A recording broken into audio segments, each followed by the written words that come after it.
Hello, everyone. Welcome to All Those Years Ago, a classic album podcast. One second. Just gotta. Funny.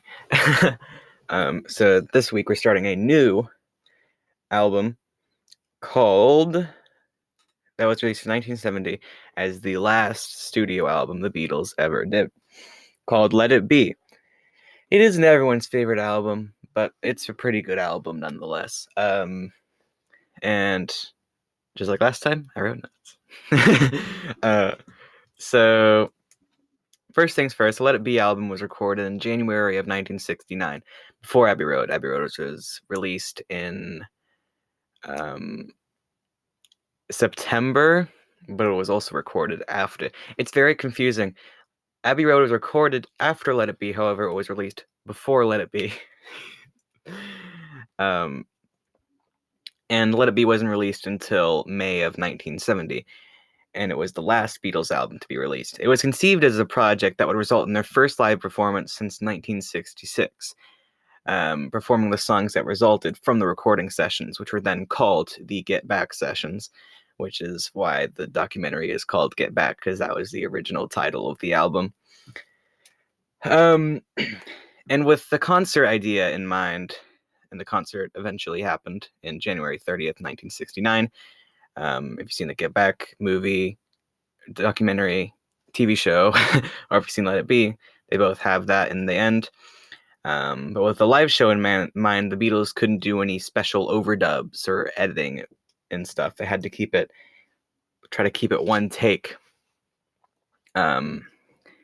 which is difficult because I believe the only album they ever did without like overdubs was their first one. But in the end, Let It Be did have some overdubs, and those are the orchestras. But if you do listen to 2003's Let It Be Naked, then it has no overdubs, and it was originally how it was supposed to sound. The last recording session for the album was on January 3rd, 1970, when Paul, George, Ringo went to the studio to record the song I Me Mine, which we will also talk about today. So the songs we're going to be going over in today's episode is Two of Us, Dig a Pony, Across the Universe, I Me Mine, and Dig It. So let's just start it. Two of Us is what starts the album. If you listen to the officially released version, it starts with the spoken word by John Lennon. I Dig a Pygmy by Charles Hawtrey in the Deaf Aids, Phase 1, in which Doris gets her oats. And for this song, McCartney and Lennon shared the same microphone to record it. And the song was written about Paul's fondness for getting deliberately lost in the country with his future wife, Linda. Keep in mind that this is early 1969. They didn't get married until mid or late 1969.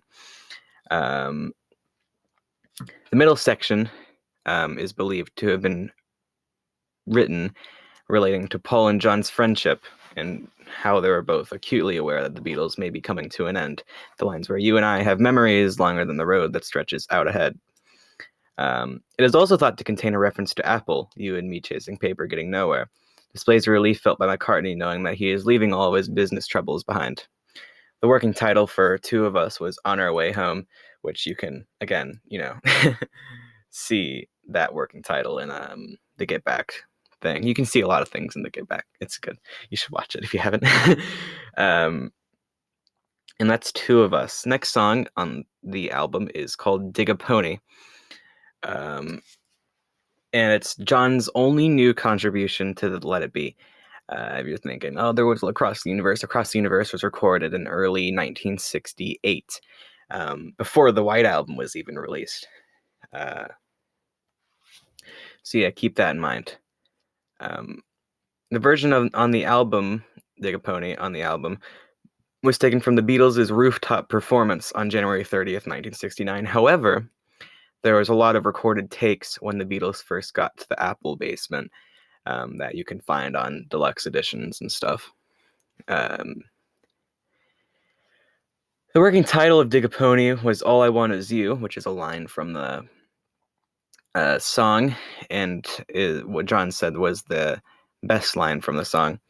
And he said it was a reference to Yoko Ono, who was a presence during the recording of Let It Be and the White Album, and probably Abbey Road, to be completely honest.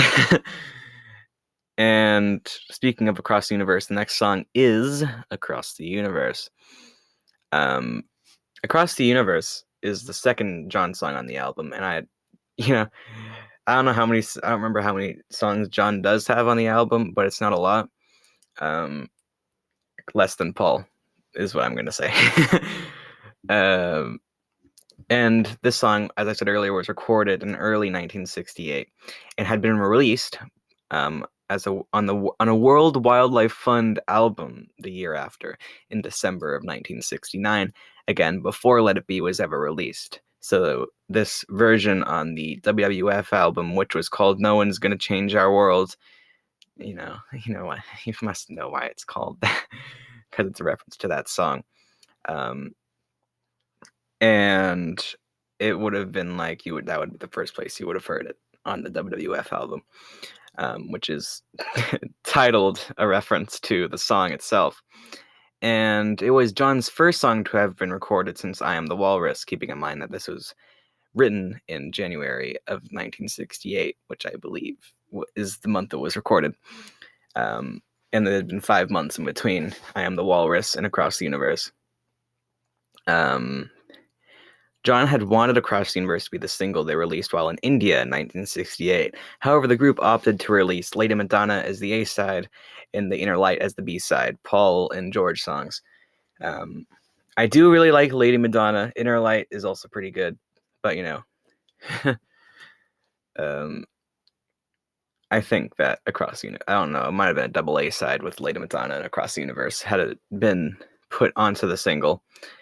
And Across the Universe was the first song beamed into deep space by NASA in 2008. If this is not like about the song, it's just like it's just a fact that in 2008 NASA was beamed across the universe into space on the 40th anniversary of its writing. 50th would have been 2018. It would be the 40th anniversary of its right, because it was written in 1968. And then we're going, takes us to "I Me Mine," which is a George song. And it was recorded, as I said earlier, by Paul, George, and Ringo on January 3rd, 1970, as the last song ever recorded for the Beatles. The last song featuring all 4 Beatles and Billy Preston was "I Want You, She's So Heavy" from the Abbey Road album. John was on holiday and had essentially left the group in September 1969. I believe John left the group 6 days before or 6 days after Abbey Road was released, in an Apple meeting. And it was written by Harrison about revelations regarding his ego through LSD use in the previous years. "I Me Mine" was written on January 7th, 1969. The earliest known take from it is from Twickenham Film Studios, when they were filming Let It Be initially, the day after, on January 8th. The orchestra musicians were recorded for the track on April 1st, 1970, a couple months after it was recorded, and like a month and a half before the album was released. Yeah.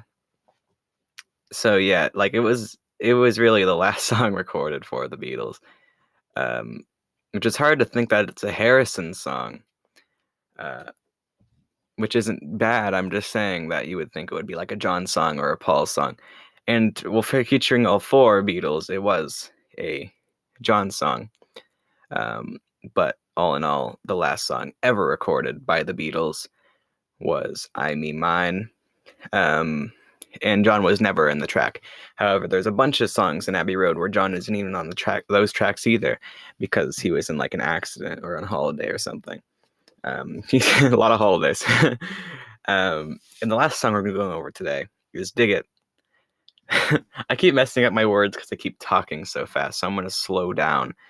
"Dig It" was the second song to be credited to all 4 Beatles in their career.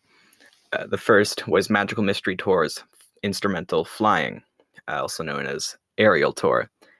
Um, Dig It formed out of studio jams throughout January 1969. Just whenever they would have, time, they would just kind of do it as like a funny thing. Like they did Los Paranoias as a funny thing. Dig It was another funny thing. However, it was actually released. Los Paranoias wasn't released until like Anthology in the 90s. Dig It was originally an improvised 12-bar blues called Can You Dig It, led by John Lennon. The Beatles recorded 14 minutes of the song over several attempts. Just like Helter Skelter, I would probably relate it to. It was initially like a longer song made to fit within a shorter song. Like the original version of Helter Skelter is like nearly half an hour long. It's great. It's awesome. You should listen to the full version. It's on Spotify. The condensed version is like 4.5 minutes, I believe. I didn't check off on that. So yeah, just keep that in mind. That this is another one of those songs that was originally super long and then was cut down.